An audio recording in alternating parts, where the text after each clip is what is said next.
Hello students, again आपका स्वागत है। इतना प्यार देने के लिए बहुत बहुत धन्यवाद आप लोगों का। एंड जैसा कि हम लोगों ने आपसे वादा किया था, डीएस साइंस इंस्टीट्यूट ने आपसे जो वादा किया था, उस वादे को पूरा करने के लिए, वादा कौन सा? यस, टेस्ट सीरीज का। तो आपके लिए टेस्ट सीरीज की कंप्लीट जानकारी देने के लिए मैं इनवाइट कर रहा हूं हमारे academic head, the most experience mathematics icon, mister Atul Sharma sir. Sir please welcome. Hello sir. Yes sir.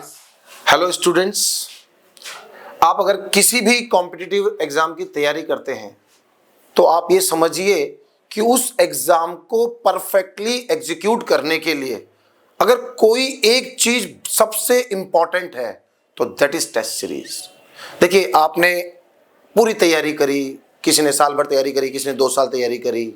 आपकी तैयारी कैसी हुई इस बात की अगर आपने टेस्टिंग नहीं करी तो जब आप एग्जाम देने जाएंगे ना बेटा, तो ऐसा हो सकता है कि आपको रियलाइज हो कि ये वाला मेरा गलत हुआ, वो गलत हुआ, काश मेरे को ये पहले पता चल जाता, ये मैं मिस कर रहा था। बहुत सारी इफ एंड बट्स हैं जो उस दिन आपके सामने आएंगे जब आप एग्जाम देंगे। आप देखते हैं, हम जैसे मान लीजिए कोई मिसाइल बनाते हैं तो उसका परीक्षण करते हैं पहले। वो परीक्षण क्या है? वो टेस्टिंग ही तो है। वो टेस्टिंग क्यों जरूरी है? कि कल को किसी टारगेट पे उसको हिट करने का टाइम आया और हमने उसे लॉन्च किया और मालूम पड़ा किसी भी टेक्निकल फेलियर से या तो वो चली ही नहीं, लॉन्च ही नहीं हुई, लॉन्च हुई तो कहीं और हिट नहीं हुआ। ये सारी चीजें, this is the part of testing. और इसी टेस्टिंग को अगर हम हमारे इसमें बात करी जाए तो जैसे हमारा जो टारगेट है डेफिनेटली जेईई मेन को बहुत अच्छे से हिट करना है, तो उसके लिए अब हम, जैसा कि सर ने आपको बताया, टेस्ट सीरीज डीएस लॉन्च कर रहा है। तो टेस्ट सीरीज एक बहुत ही इंपॉर्टेंट चीज है जिसको किसी भी कीमत पे मिस नहीं किया जा सकता है। अब मैं आपको बताने जा रहा हूं इस टेस्ट सीरीज के बेनिफिट्स क्या क्या होने वाले हैं। एक स्टूडेंट जब टेस्ट सीरीज में अपीयर होगा तो हमारा जो टेस्ट पेपर हमने बनाया है वो बहुत ही ज्यादा मेहनत और बहुत ही टेक्निकली उसको बनाया गया है। फॉर एग्जांपल, आप समझिए कि किसी एक चैप्टर से, अब मान लीजिए हमने टोटल 10 टेस्ट सीरीज में 10 टेस्ट रखे हैं, तो उस 10 टेस्ट का हमने एक साथ वो टेस्ट सीरीज बनाई है। एक साथ बनाने का रीजन क्या था, आप समझिए। अगर 10 टेस्ट होने हैं तो हमने हर चैप्टर को 10 पार्ट में डिवाइड किया। हर एरिया से एक एक क्वेश्चन लेना है ताकि कोई भी एरिया ऐसा ना रहे जहां से बच्चे का कोई कॉन्सेप्ट मिस कर जाए। मान लीजिए अगर हमने उसमें टेस्ट में नहीं इंक्लूड करते हैं तो वो कोई तो एरिया ऐसा है ना जो स्किप रह गया, तो ना हमें मालूम चला ना बच्चे को मालूम चला कि वो एरिया का टेस्ट नहीं हो पाया। इसीलिए बहुत ही परफेक्ट मैनर्ड में हमने टेस्ट सीरीज को प्लान किया है, हर एरिया को कवर करते हुए। अब जब आप टेस्ट में अपीयर होंगे, ये बहुत इंपॉर्टेंट बात बताने में जा रहा हूं, ध्यान से सुनिएगा इस बात को। जब आप यहां के टेस्ट में अपीयर होंगे तो डेफिनेटली ऑब्वियस है, आप स्टूडेंट हैं, गलती करेंगे, कोई भी गलती करेगा, तो गलती को भी आपको कैटेगराइज करना होगा और इस चीज का एनालिसिस आप करेंगे बेटा, हम नहीं करेंगे। आपको लग रहा है कि टेस्ट सीरीज हम करा रहे हैं तो एनालिसिस हम कर ले, मैं आपको प्रैक्टिकली बोल रहा हूं बेटा, ये बात, इस चीज का एनालिसिस जो मैं आपको करने के लिए कह रहा हूं, ये सिर्फ और सिर्फ आप ही कर सकते हैं, हम नहीं कर सकते। आपको बताता हूं ऐसा क्यों।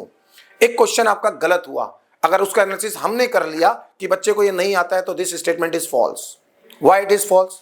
हो सकता है बच्चे ने यहाँ पे ह्यूमन एरर किया हो, माइट पॉसिबल। इसका मतलब बच्चे को वो कॉन्सेप्ट आता है, उसने एक ह्यूमन एरर छोटी मोटी कोई सिली मिस्टेक कर दी, तो इसका मतलब इस पे हमें काम नहीं करना है। नेक्स्ट आते हैं, मान लीजिए बच्चे ने क्वेश्चन गलत किया, कॉन्सेप्ट उसको आता था, जल्दीबाजी में गलत कर गया, जल्दीबाजी में गलत कर गया, ये भी आपको पता है, हमें नहीं पता है, तो इसका एनालिसिस हम नहीं कर सकते इस बात का।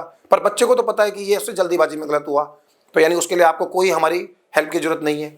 लेकिन सपोज कीजिए कि आपको एक कॉन्सेप्ट पता है, आपके सामने एक क्वेश्चन आया, आपने उसको लगाया और स्टिल आपका आंसर रॉन्ग आया, तो आपको ये पता चलेगा ना कि ये गलत कैसे हुआ। मेरे को तो जो कॉन्सेप्ट पता है उस हिसाब से तो ऐसा होना चाहिए था, ये गलत क्यों हुआ। ये वो जगह है जहां पे आपको रियल में हमारी हेल्प की जरूरत पड़ेगी। फिर अब आपने हमको रिपोर्ट किया कि ये 5 क्वेश्चंस ऐसे हैं सर इस पेपर में जो मेरे से टेक्निकली गलत हुए, तो अब हम एक एक बच्चे पे वो जो टेक्निकली एरर्स कर रहा है उस पे काम करेंगे और उस एरिया को, ना केवल उस क्वेश्चन को समझाएंगे, उस एरिया को थोड़ा उसको ब्रीफ करेंगे, उसके कॉन्सेप्ट को ब्रीफ करेंगे, 4-5 उससे क्वेश्चन, उसके हम क्वेश्चन करवा लेंगे उस पर्टिकुलर एरिया के, और इस तरीके से वो एरिया एकदम फाइन हो गया। आप समझ लीजिए कि कोशिश कीजिए कि हम कर क्या रहे हैं। एक वॉल है, उस पर बहुत माइन्यूट होल्स हैं, इसका मतलब ये तो नहीं है ना कि पूरी वॉल ही खराब है, पूरा उसके ऊपर प्लास्टर होगा, ऐसा बिल्कुल नहीं है। बहुत माइन्यूट होल्स हैं। सेम सिचुएशन आपके साथ है, बहुत माइन्यूट कमियां हैं, किसी के साथ थोड़ी ज्यादा हो सकती है, किसी के साथ थोड़ी कम हो सकती हैं।